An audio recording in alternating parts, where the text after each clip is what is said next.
এই লেসনে আমরা শিখব কিভাবে ক্যামারের সূত্র ব্যবহার করে সরল সমীকরণ জোটের সমাধান করতে হয়। সরল সমীকরণ জোট বলতে আমরা বুঝি এক চলক দুই চলক বিশিষ্ট বা তিন চলক বিশিষ্ট সমীকরণ। তিন চলক বিশিষ্ট হলে তিনটা সমীকরণকে আমরা একত্রে বলবো, এই তিনটি সমীকরণকে একত্রে আমরা বলবো সিস্টেম অফ লিনিয়ার ইকুয়েশনস।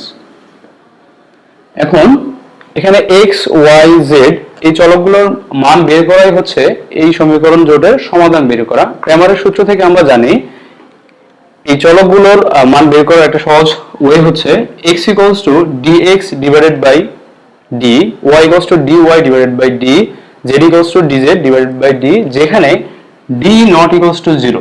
এখন কথা হলো dx কি, dy কি, dz কি অথবা d কি। d দ্বারা আমরা বুঝি একটা ডিটারমিনেন্ট ফর্ম করব আমরা এই সিস্টেম অফ লিনিয়ার ইকুয়েশনের যে চলকগুলো আছে এই চলকগুলোর সহগ দিয়ে বা কোএফিশিয়েন্ট দিয়ে।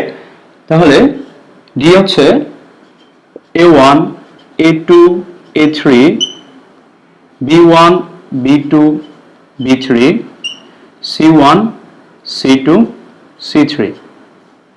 আবার dx হলো x এর যে সহগগুলো বা কোএফিশিয়েন্ট গুলো এগুলো বাদ দিয়ে এই যে d থেকে x এর সহগগুলো বাদ দিয়ে হচ্ছে আমরা কি করব, এই যে কনস্ট্যান্ট যে সহগ আছে কনস্ট্যান্ট গুলো আছে এই কনস্ট্যান্ট গুলোকে বসাবো। তাহলে a1 a2 a3 এর পরিবর্তে বসাবো d1 d2 d3 আর বাকি ডিটারমিনেন্টের বাকি কলামগুলো সেম থাকবে b1 b2 b3 c1 c2 c3। Similarly dy হবে y এর চলকের পরিবর্তে সহগগুলো a1 a2 a3, b1 এর পরিবর্তে হবে d1 d2 d3 c1 c2 c3।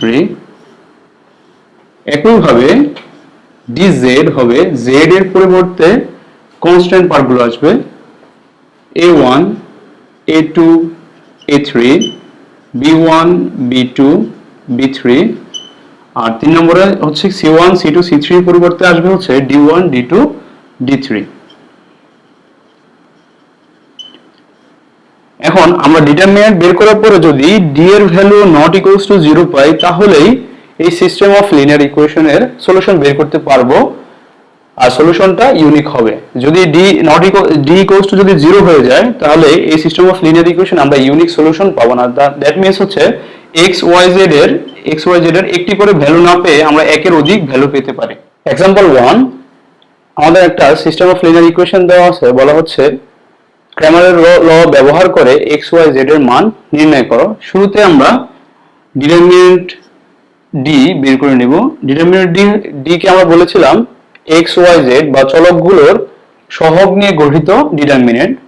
x এর সহগগুলো হচ্ছে 1 2 3, y এর সহগগুলো হচ্ছে -2 1 2, z এর সহগ হলো 3 2 1 equals to 1 into 1 minus 4 minus 2 into 2 minus 6 2 minus 6 plus 3 into 4 minus 3 4 minus 3 equals to 1 into minus 3 1 into minus 3 minus 2 into minus 4 plus 3 into 1 equals to minus 3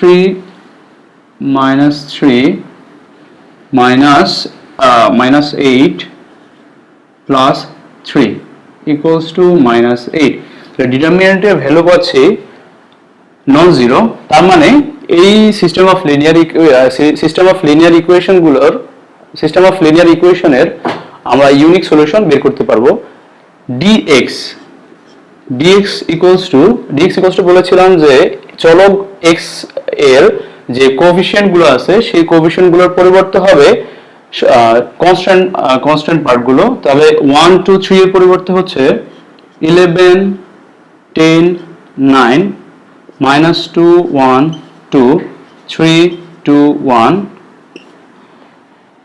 dy equals to y এর চলকগুলোর পরিবর্তে হবে constant পার্টগুলো, তাহলে আমরা পাচ্ছি 2 3 -2 1 2 এর পরিবর্তে হবে 11 10 9 3 2 1 dz ইকুয়ালস টু z এর কোএফিসিয়েন্টগুলো বাদ যাবে এবং আসবে এখানে কনস্ট্যান্ট পার্টগুলো, তাহলে পাচ্ছি 1 2 3 -2 1 2 11 10 9। আমরা ডিটারমিনেন্ট অনেকবার বের করেছি, তাহলে আমরা এগুলো শর্টে লিখে দিচ্ছি, এগুলো রেজাল্টটা তোমরা নিজেরা করে নেবে পরীক্ষার সময়। -16 0 -24। ক্র্যামারের রুল থেকে আমরা দেখেছিলাম যে x এর ভ্যালু হচ্ছে dx ডিভাইডেড বাই d, তাহলে dx এর ভ্যালু আমরা বের করে নিয়েছি -16 ডিভাইডেড বাই d, d এর ভ্যালু হচ্ছে -8, পাচ্ছি আমরা 2। y equals to dy divided by dx equals to dy এর ভ্যালু পাচ্ছি 0, d এর ভ্যালু হচ্ছে -8, আলটিমেটলি পাচ্ছি 0। z equals to dz divided by d, dz এর ভ্যালু পাচ্ছি -24 divided by -8 equals to 3। dz, তাহলে এখান থেকে আমরা দেখতে পাচ্ছি যে এই সিস্টেম অফ লিনিয়ার ইকুয়েশনের সলিউশন হচ্ছে x y z equals two 2 0 3। এভাবে আমরা সহজে সিস্টেম অফ লিনিয়ার ইকুয়েশনের সলিউশন বের করতে পারি ক্র্যামারের নিয়ম ব্যবহার করে। আমরা ক্র্যামারের রুলের কিছু এক্সাম্পল দেখে নিই হোমওয়ার্ক হিসেবে। একটা হচ্ছে 2 চলক বিশিষ্ট সিস্টেম অফ লিনিয়ার ইকুয়েশন দিলাম, আর একটা হচ্ছে 3 চলক বিশিষ্ট সিস্টেম অফ লিনিয়ার ইকুয়েশন ক্র্যামারের সূত্রের মাধ্যমে আমরা সমাধান করব। আমরা এই প্রথম যে এক্সাম্পলটা করেছি ওই এক্সাম্পলের অনুরূপ এই এক্সাম্পলগুলো করে নেব। এক্সাম্পলগুলো 3 নম্বর এক্সাম্পলে গিয়ে আমাদের একটু লক্ষ্য করতে হবে, বলছে হচ্ছে এ একটা ম্যাট্রিক্স দেওয়া আছে, x আরেকটা আর b আরেকটা ম্যাট্রিক্স দেওয়া আছে, তিনটা ম্যাট্রিক্স দেওয়া আছে।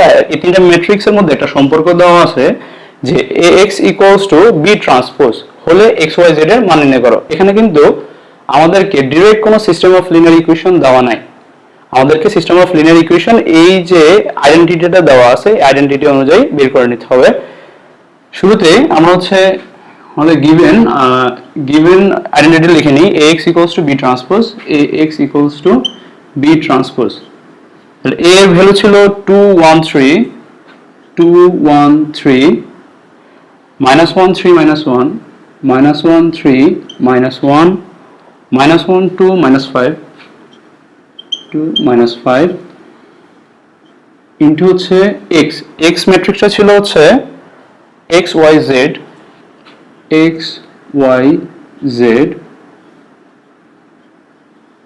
ইকুয়ালস টু হচ্ছে b ট্রান্সপোজ 6 1 1 1 6 1 1 1। শুরুতে আমরা ম্যাট্রিক্স প্রথমে a আর x ম্যাট্রিক্সের গুণ করে নিই। ম্যাট্রিক্সের গুণ আমরা আগেই শিখেছি ম্যাট্রিক্স চ্যাপ্টারে, 2 into x plus -y - z x plus 3y plus 2z 3x minus y minus 5 equals to b transpose. Transpose করলে হচ্ছে ম্যাট্রিক্সের কলামগুলো রোতে চলে আসবে 6 1 1। এখন ম্যাট্রিক্সের সমতা থেকে আমরা দেখেছিলাম দুইটা ম্যাট্রিক্স তখন ইকুয়াল হবে যদি কি হয় এই ম্যাট্রিক্স দুটোর অনুরূপ ভুক্তিগুলো সমান হয়। তাহলে ওই শর্ত অনুসারে আমরা পাচ্ছি 2x minus y minus z equals to 6, x plus 3y plus z equals to 1, 3x minus y minus 5z equals to 1।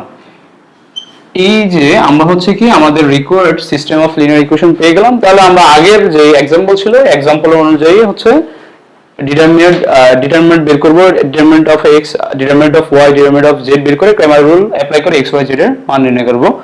4 নম্বরে আমরা হচ্ছে একটু ডিফারেন্ট টাইপের একটা एग्जांपल নিয়ে নিচ্ছি 2x minus y equals to 2, 3y plus z equals to 16, 5x plus 3z equals to 21.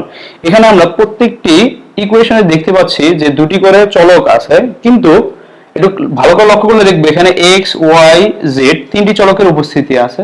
তাহলে এই টাইপের system of linear equation solve করার জন্য আমাদেরকে একটু কেয়ারফুল হতে হবে। ডিটারমিনেন্ট অফ d হবে x, y, z এর সহগগুলোর নিয়ে গঠিত ডিটারমিনেন্ট। তাহলে x এর সহগ হচ্ছে প্রথম ইকুয়েশনে 2, দ্বিতীয় ইকুয়েশনে হচ্ছে কি 0 ইনটু x প্লাস, তার মানে হচ্ছে x এর সহগ হচ্ছে 0। তৃতীয় ইকুয়েশনে x এর সহগ হচ্ছে 5। তারপর আবার হচ্ছে আমরা যখন y তে যাব, তো y তে গেলে হচ্ছে y এর ফার্স্ট ইকুয়েশনের সহগ হচ্ছে -1, সেকেন্ড ইকুয়েশনে y হচ্ছে 3, থার্ড ইকুয়েশনে y 9। তার মানে হচ্ছে এখানে y ছিল যার সহগ হচ্ছে 0, y এর সহগ হচ্ছে 0। আবার হচ্ছে 3 নম্বর কলামের জন্য আমরা z এর কোএফিসিয়েন্টগুলো দেখব। z এর কোএফিসিয়েন্ট প্রথম ইকুয়েশনে দেখা যাচ্ছে যে z9, তার মানে হচ্ছে z এর কোএফিসিয়েন্ট হচ্ছে 0 ইনটু z, 0 2 3। সিমিলার ভাবে আমরা হচ্ছে কি dx dy dz বের করে নেব এবং ক্র্যামারের সূত্রের সাহায্যে সমাধান বের করে নেব। এখন আমাদেরকে প্রত্যেকটি ইকুয়েশন সলভ করার পরে, system of linear equation solve করার পরে আমাদেরকে দেখতে হবে যে আমাদের সলভটি আসলে কি ঠিক হয়েছে কিনা। তাহলে আমরা কি করব, যে কোনো একটা, এই সাপোজ এটার ক্ষেত্রে চিন্তা করলাম, এখান থেকে আমরা x y আর z এর ভ্যালু বের করলাম। x y z এর ভ্যালু আমরা এই সিস্টেম অফ লিনিয়ার ইকুয়েশনে যে কোনো একটি ইকুয়েশনে যদি আমরা বসাই, লেফট হ্যান্ড সাইডে বসাই, তাহলে হচ্ছে কি রাইট হ্যান্ড সাইড আসবে। যেমন প্রথমটাতে বসালে যদি আমরা x y z এর ভ্যালু বসাই তাহলে হচ্ছে কি আসবে 6 আসবে। তাহলে আমরা বুঝতে পারবো যে আমাদের রেজাল্টটা ঠিক হয়েছে।